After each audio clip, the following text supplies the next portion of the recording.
کیونکہ آپ نے کہا وقت کم ہے تو میں گزارش یہ کروں گا، مائک تھوڑا سا قریب کر لیجیے، گزارش یہی کروں گا کہ دم بہت ہے۔ مجھے جب بات کر رہا ہوں تو پلیز بجلی بند نہ کریں، اندھیرا نہ ہو جائے کیونکہ میں 3 دن سے یہاں دیکھ رہا ہوں جس بھی سیشن میں ہم ہوتے ہیں اور نور الہدیٰ صاحبہ وہاں پہ بجلی چلی جاتی ہے، چراغوں میں روشنی نہیں رہتی۔ اچھا دیکھیں ہم نے دیکھ لیا ہے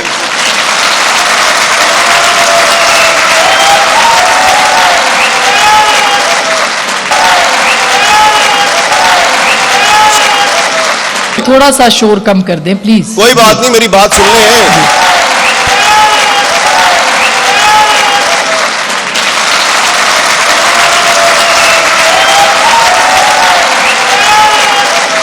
تو جی اب میرا خیال ہے شروع ہو گیا عبیر صاحب جی۔ چلیں آپ اپنی عادت سے باز نہیں آئیں گے اور میں اپنی عادت سے باز نہیں آؤں گا۔ اچھا تو میں نے ان سے یہ کہا کہ جناب ہم نے تو یہی سنا ہے کہ یہ نیب تو آپ کے کنٹرول میں ہے، کیونکہ آپ نے کہا وقت کم ہے تو میں گزارش یہ کروں گا، مائک تھوڑا سا قریب کر لیجیے، گزارش یہی کروں گا کہ دم بہت ہے۔ مجھے جب بات کر رہا ہوں تو پلیز بجلی بند نہ کریں، اندھیرا نہ ہو جائے کیونکہ میں 3 دن سے یہاں دیکھ رہا ہوں جس بھی سیشن میں ہم ہوتے ہیں اور نور الہدیٰ صاحبہ وہاں پہ بجلی چلی جاتی ہے، چراغوں میں روشنی نہیں رہتی۔ اچھا دیکھیں میں جلدی جلدی بات کرتا ہوں۔ یہ جو کتاب ہے اس کا نام ہے کنج قفس، اور اکثر نوجوان جو ہم کو پتہ ہے کنج قفس کیا ہوتا ہے، قید خانے کا ایک کونا، تو صاحب کتاب جو ہیں وہ اب کنج قفس میں نہیں ہے، یہ رہا ہو گئے ہیں، یہ یہیں پہ بیٹھے ہوئے ہیں۔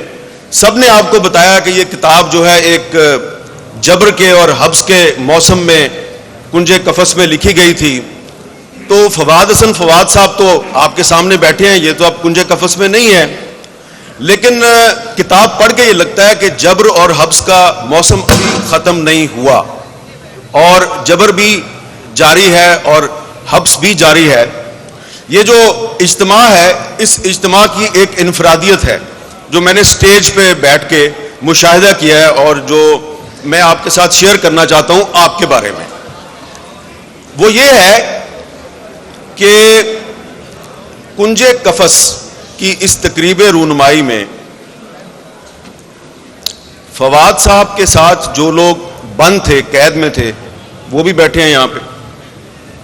یہ ایاز صادق صاحب ہیں، شاہد حقان عباسی صاحب ہیں، سعد رفیق صاحب ہیں۔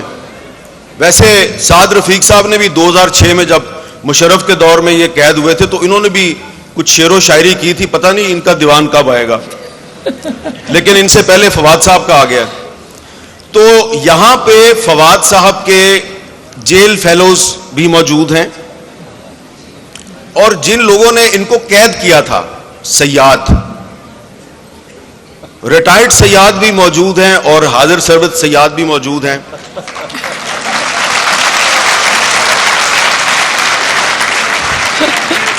یہ میرا اشارہ یہ ادھر ہے، یہ جو وردی والے سیاد ہیں نا ان کی طرف، لیکن کچھ سیاد سامنے بھی بیٹھے ہوئے ہیں۔ تو یہ سیاد جو ہیں یہ اگر اس وقت فواد صاحب کا ساتھ دیتے جب یہ 16 مہینے کی جیل کاٹ رہے تھے تو شاید وہ کچھ مہینے کم ہو جاتے، لیکن چلیں ابھی یہ ان کے ساتھ اظہار یکجہتی کے لیے یہاں پہ آئے ہیں تو مجھے بڑی خوشی ہوئی ہے۔ اور جس طرح کہ سب نے سلال حسن کے نام جو نظم ہے اس کا ذکر کیا ہے، تو انہوں نے تو کیا تشریح، میں کروں گا آپ کے ساتھ ڈائریکٹ بات۔ سلال جو ہے وہ ان کے بیٹے کا نام ہے، اور یہ نام جو ہے یہ بلوچ نام ہے، اور یہ نام تھا نواب اکبر بگٹی کے اس بیٹے کا نام تھا، سب سے چھوٹا بیٹا جس کو شہید کر دیا گیا تھا۔ تو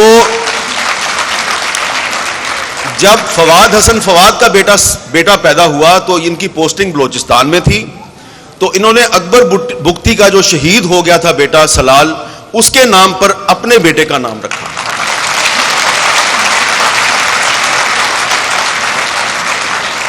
اور یہ صرف فواد حسن فواد جو ہے اس نظم میں اپنے بیٹے سے مخاطب نہیں ہے، یہ اکبر بگٹی شہید بھی اپنے شہید بیٹے سلال سے مخاطب ہے۔ اور یہ جو فواد صاحب کی کتاب ہے اس کتاب کو پڑھتے ہوئے آپ کو بار بار احساس ہوگا کہ ان کو پاکستان سے تو محبت ہے ہی، لیکن ان کو بلوچستان سے بھی بہت محبت ہے اور کشمیر کی تحریک آزادی سے بھی بہت محبت ہے۔ ان کی جو کتاب ہے اس میں میری بھی ایک تحریر انہوں نے شامل کی ہے کتاب میں۔